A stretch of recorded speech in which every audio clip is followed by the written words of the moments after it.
Hey, hey, hey, everyone. Welcome back to Strange Minds 6. I'm your host, Ruby, and today we're going to be getting back into a story called My Friend Dahmer. So, viewer discretion is advised. Um, this is going to be talking about Jeffrey Dahmer and when he was younger. So, I do want to just point that out. There might be some trigger warnings, so I do want to put that in here in the very beginning to let you guys know that it could be about dead animals and other things that are possibly triggering. And if you're okay with that, then we will continue. And please hit that like button, hit that subscribe button if you haven't already. And let's get into it, shall we? My Friend Dahmer, a well-told powerful story. Backderf is quite skilled in using comics to tell this tale of a truly weird and sinister 1970s adolescent world. Written by R. Crumb. A graphic novel by Derf Backderf. Preface. The convoluted history of My Friend Dahmer. My Friend Dahmer, a 20-year work in progress, started as a short story, 8 pages in length. I began collecting material for this book a few weeks after Dahmer's ghastly crimes became public in July 1991. I wasn't sure what I was going to do with the material, but I recognized that here was a remarkable tale, one that wasn't being told by the mainstream media that swarmed in Dahmer's wake, and my friendship with Jeff provided me with a unique perspective. Indeed, I didn't do anything with the idea for several years, but when Jeff was killed in prison on November 28th, 1994, I sat down and wrote the first short story as a cathartic exercise. To you, Dahmer was a deprived fiend, but to me, he was a kid I sat next to in study hall and hung out with in the band room. You just can't imagine what it was like once the news of this crime exploded, and what it's still like for me whenever I think about our friendship. So from time to time, between 1994 and 1997, I wrote several stories about Jeff when the mood struck. A few people I showed these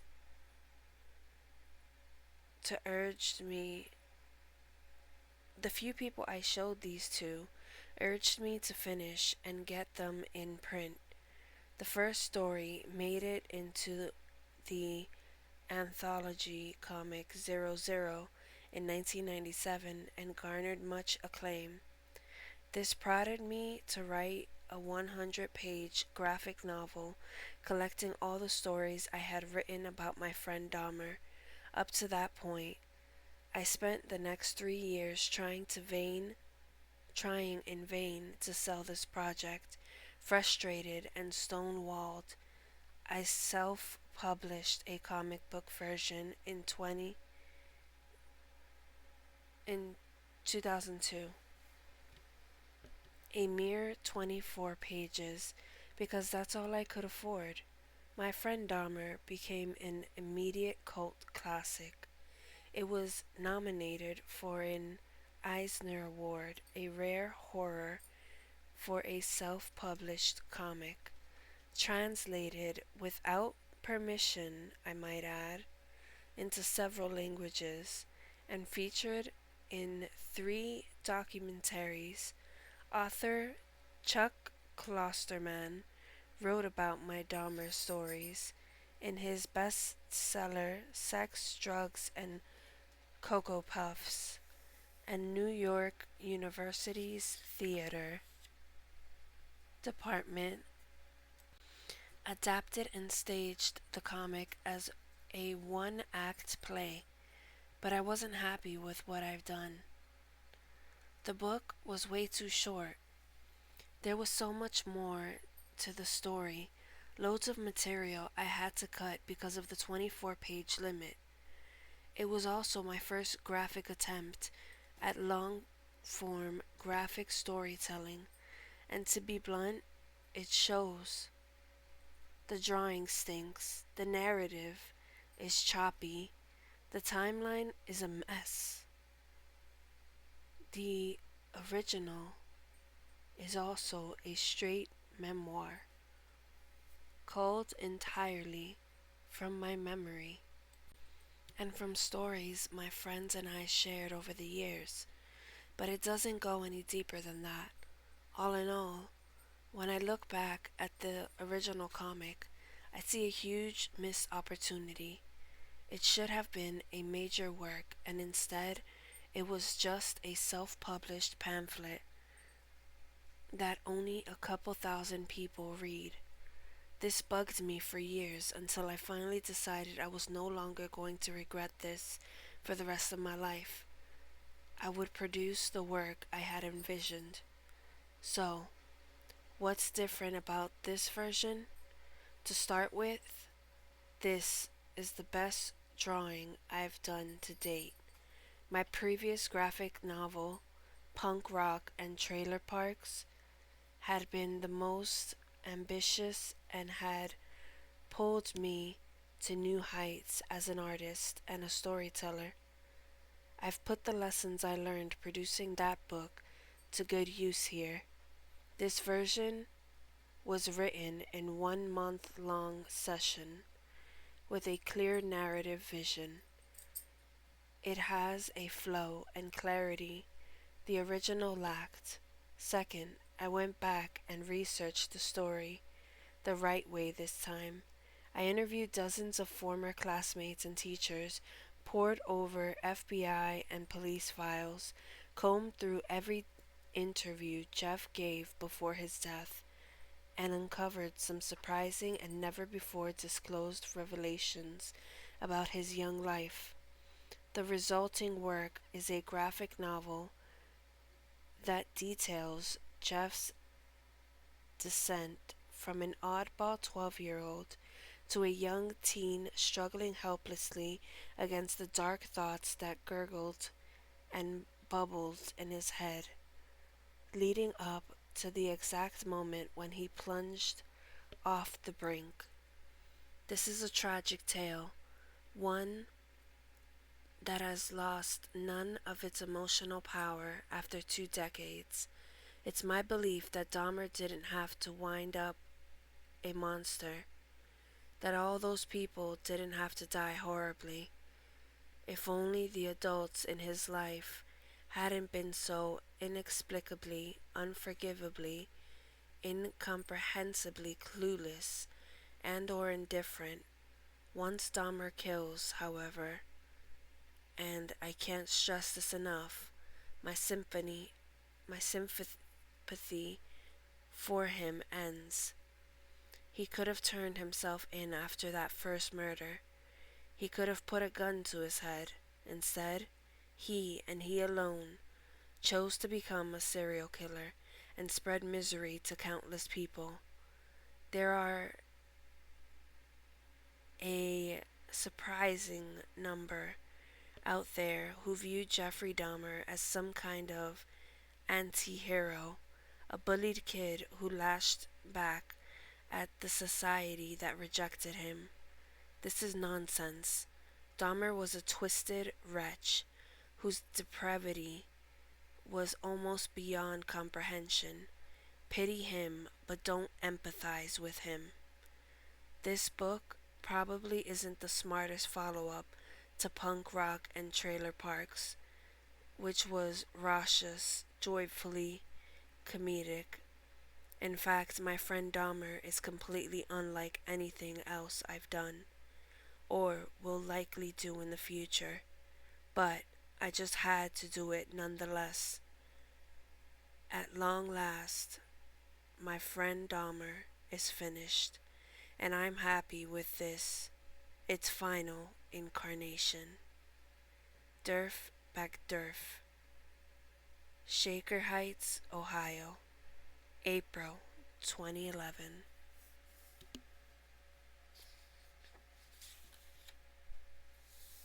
Prologue.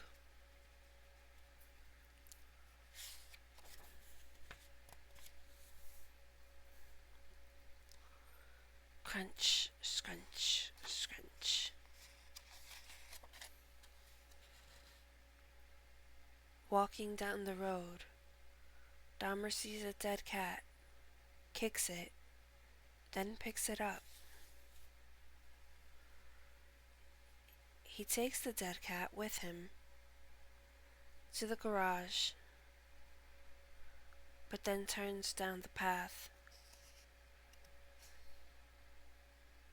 Hey guys, wait up! It's the next path on the left. Hurry up, you wuss!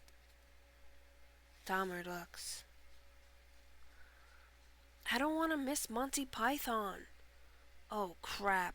I told you guys we shouldn't cut through his property. Yeah.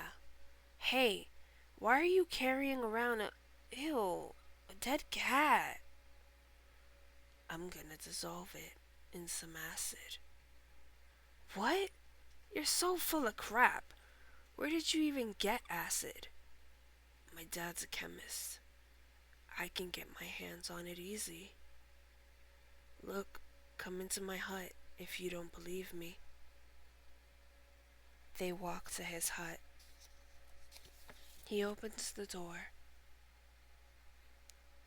There are jars of animals. Raccoon, rabbit, crow, to name a few. Those pickle jars all have animal bodies I've collected. The acid I use is kinda weak, so it takes a couple of weeks for the flesh to dissolve. As he puts acid into a jar, then puts the dead cat in there. Yuck. Why are you doing this? I like to study the bones. It interests me. What's inside a body?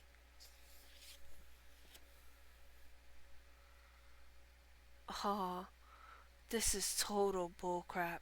Dead animals, acid? I'll bet these jars are full of nothing but muddy water. Huh. See this? It's a raccoon. The flesh is almost completely dissolved now. Ha! Yeah, right. Oh. Ah! As he throws it down, crash! It splits.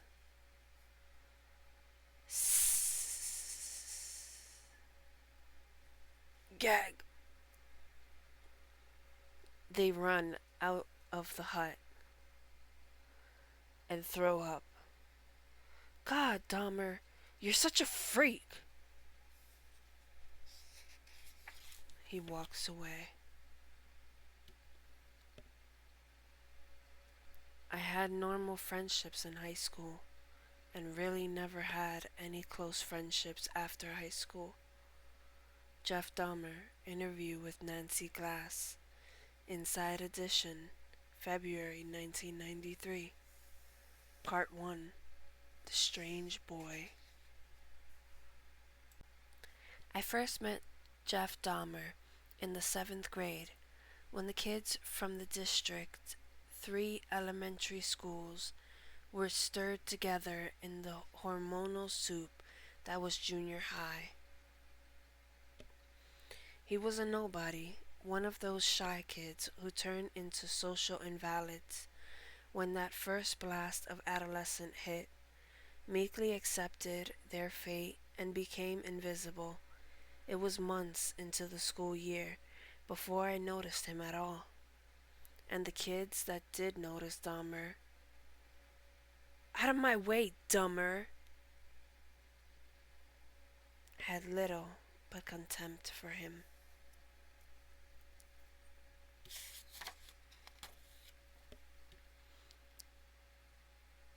In class, 10 minutes, people.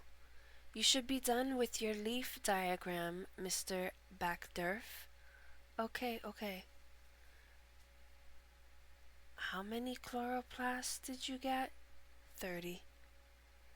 What? I'm not even close to that. Okay, let's clean up. Dang it. I have totally blown this assignment. Eastview was a teeming anthill of a school post-baby boom. The student population surged, far exceeding the building's capacity. Classrooms were packed, the halls were gridlocked, and the cafeteria was stuffed wall to wall.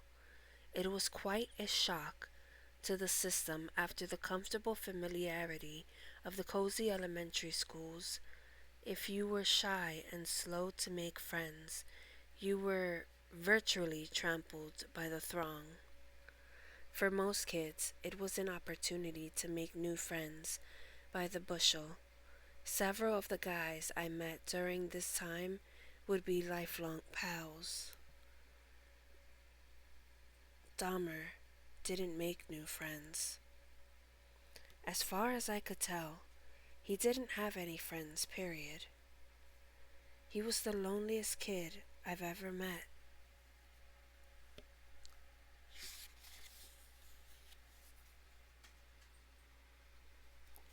Dahmer peeked back into Biolab, grabbed a napkin, and looked at the fetal pig in the jar. He took it with him. The pig, that is.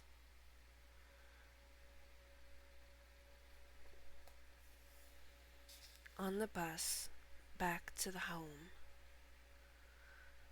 we saw a jogger just jogging as the bus passed him. Dahmer lived in rural Bath, Ohio. In the rolling countryside just outside grimy, crumbling Akron, the rubber city was an industrial powerhouse gone bust in the great '70 recession. Times were tough. The tire factories were closing. Once bustling downtown Akron was now a ghost town of boarded up stores. People were leaving the area in droves. Akron was dying. But out here in the country, life was good, especially for a kid. Beautiful deep woods and open fields and meadows that stretched on for miles in every direction, and cozy neighborhoods where everyone knew your name. It was the unlikeliest of breeding grounds for the most depraved serial killer since Jack the Ripper.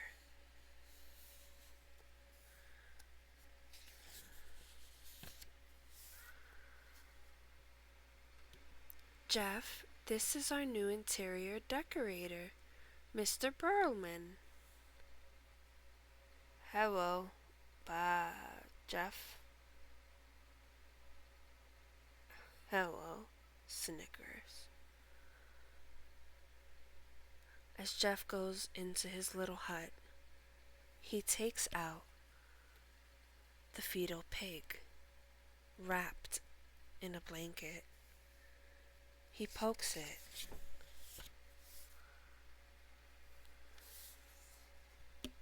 Jeff lived in a small house with his parents, Lionel and Joyce, and his brother Dave, nearly 7 years younger.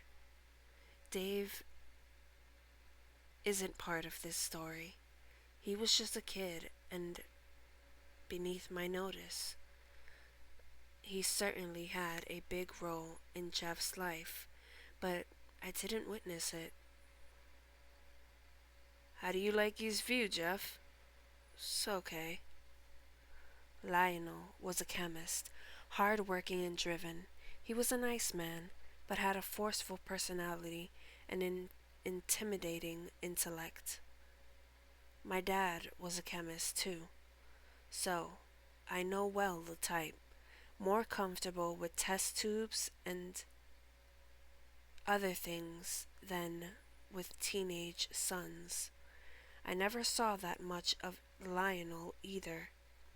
Joyce was a housewife who was chafing in that role. Like many moms in the early 70s, she was only pleasant to me, but she was odd. Very moody and fragile. It was obvious she was lugging around some heavy baggage, but there were lots of damaged moms in town. The Dahmer house was shoehorned onto a side, steep 2-acre hillside covered in thick woods. At the bottom of the hill was a large suburban neighborhood straight out of the Brady Bunch. Tidy ranch homes closely packed together, well-kept lawns, and lots of kids. But Dahmer's house faced a steep country road that wasn't safe for kids to bike or even walk along.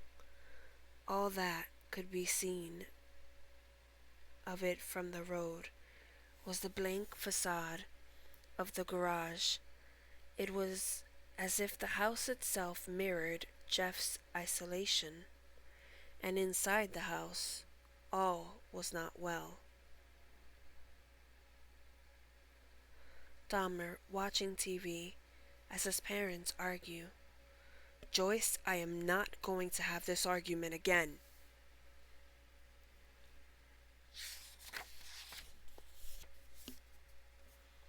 "We have nothing more to say to each other." "Oh, I have plenty to say."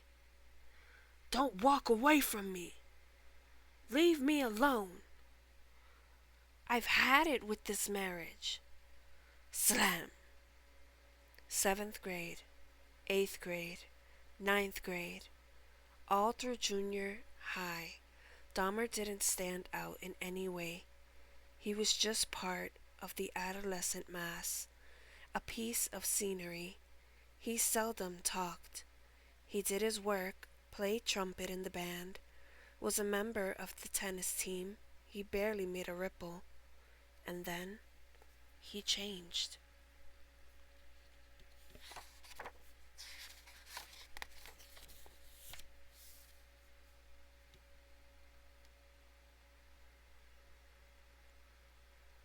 Bah!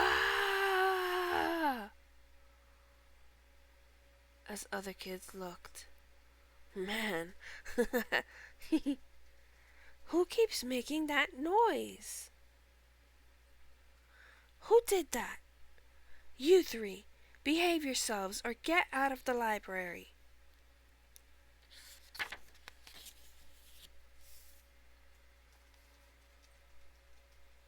Ah! As the other 3 kids laughed.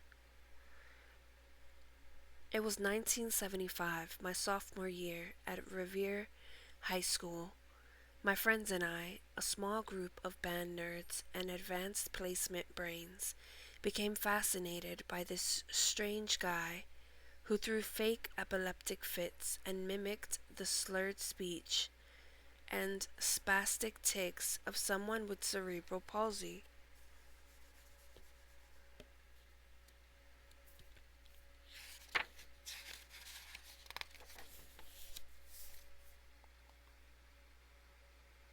Mike, Kent, Neil, Backdrift. "So Neil, what's the deal with this Dahmer dude? Is he insane?" "Oh, completely, Kent. He lives near me, but I didn't really know him until we took tennis lessons together.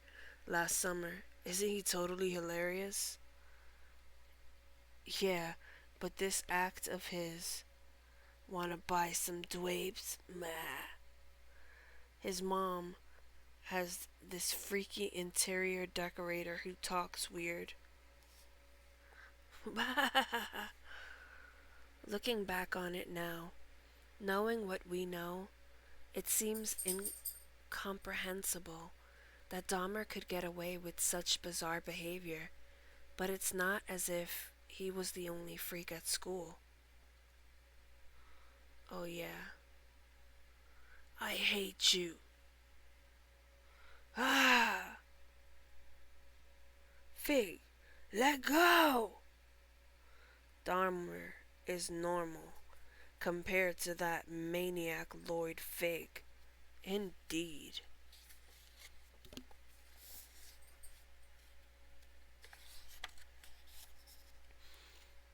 I'll take Simpson. Chomsky. Dahmer was a big guy. The scrawny kid I first met in junior high was now a strapping 6-footer. Horn.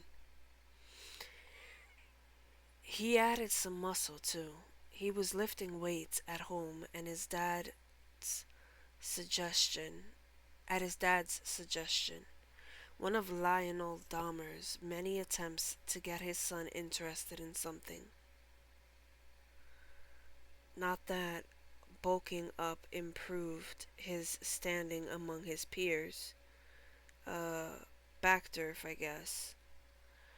He had an odd walk, arms straight at his side and shoulders thrust slightly forward, a distinctive gait. Oh, great, we get stuck with Dahmer. But what struck me most about Dahmer was that stony mask of a face devoid of any emotion. Our interest in Dahmer may sound mean spirited, but it really wasn't. We weren't putting him down, after all. We weren't an a-hole. We weren't a whole lot higher up the social ladder. He genuinely amused us, that's all. It seemed his transformation from shy geek to spaz freak happened overnight. It probably didn't. I simply hadn't noticed Dahmer before. He wasn't on my radar screen. Hello, Mr. Backderf. He was now. I was 15, and like most 15-year-olds, the hormones had kicked in big time. I thought about girls from dawn till dusk. The average horny teenage boy bubbling to the brim with sexual frustration.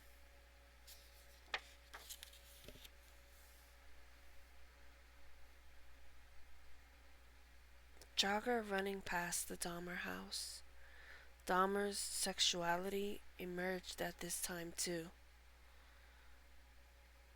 Being gay was a painful realization for any teenager back then, even more so for a kid from a very proper small town.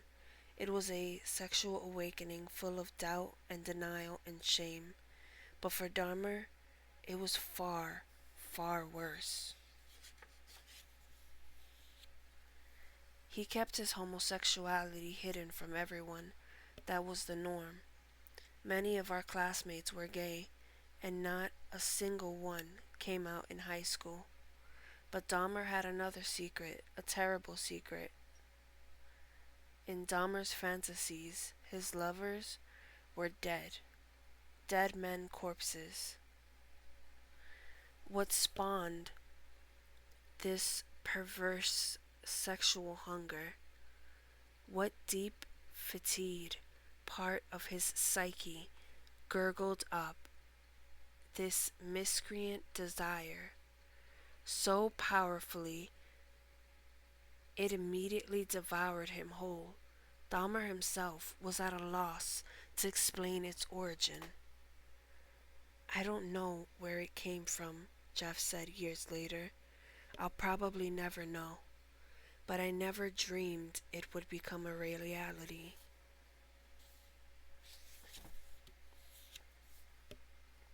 But at school, Jeff for the first time had friends. Okay, he was more mascot than pal. He was, after all, a pretty strange kid, but he'd always been a nonentity. Now, he was the center of attention. Today's meeting of the Dahmer fan club is hereby called to order. As Dahmer does his little tricks again, everyone laughs. This, our sophomore year, was, sad to say, very likely the happiest period of Dahmer's life. Check it out! A drawing. Dahmer as a bag of groceries. Dahmer as a telephone pole. I think I captured the subject well, don't you agree? Whoa, brilliant! No, these are actual drawings from my high school sketchbook. Dahmer himself recalled these days fondly with my friends at school. We had a good time, a good social life. Anyone want my fries? The good times didn't last long, however.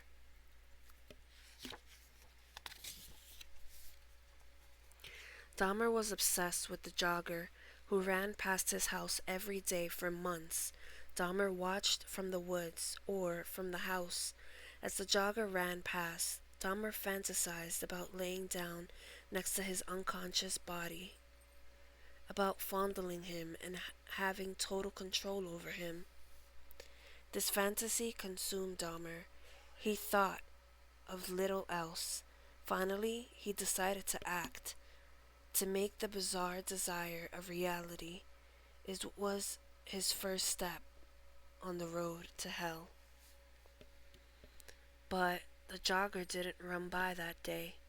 Got tied up at work, not feeling well. Who knows? Maybe just a whim, one that may have saved his life. Curiously, Dahmer didn't make another attempt. It was as if, with this failure, he'd wrested back control from the dark urges that churned in his head, at least for a while. As Dahmer drops the bat and goes back into his hut.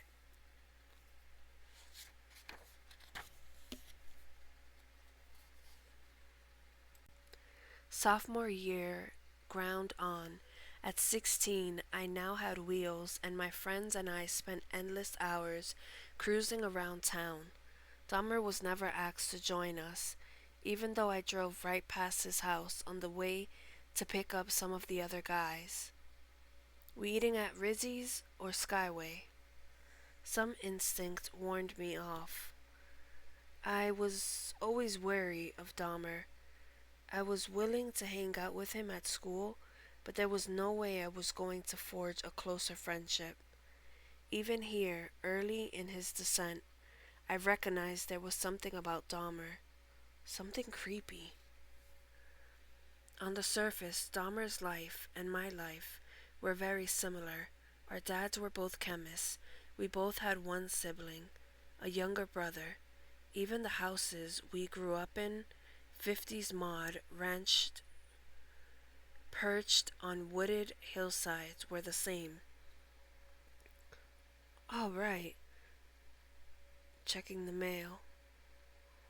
My rocket blaster came comic collector. I'm home. But my life was more like Richie Cunningham's in Happy Days. My only worries were comically trivial. Empty the dishwasher. Love, Mom.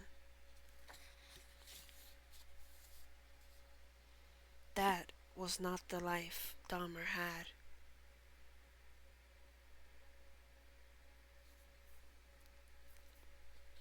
Dahmer walked in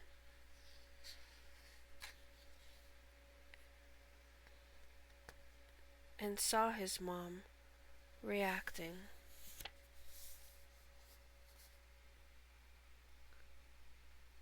It was a small town and everyone knew Joyce Dahmer had problems.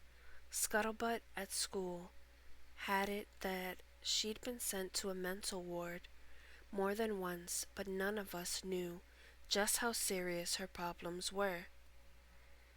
She was doped up on pills, as many as 20 prescriptions at a time. She often plunged into deep depression, and then there were the fits. Joyce had periodic spells. Her whole body would twitch and shake uncontrollably. Jeff told us his crazy spaz shtick was an imitation of the interior decorator, but the truth was that he was mimicking his own mother. These fits would last until she collapsed from exhaustion. This is what Jeff came home to.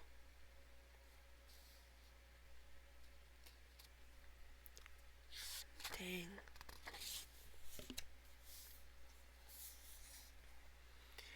I'm often asked why I never spoke up, why I didn't try to get Dahmer help. You have to remember, this was 1976. You never narked on a classmate. It simply wasn't done. Besides, my friends and I, we were just clueless, small town kids, wrapped up in our own lives, and none of us had a hint about what really was going on in his head. A better question is, where were the damn adults?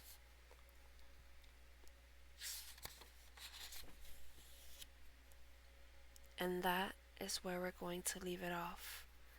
Tune in next time where we get into part 2, A Secret Life. This has been Ruby, signing off.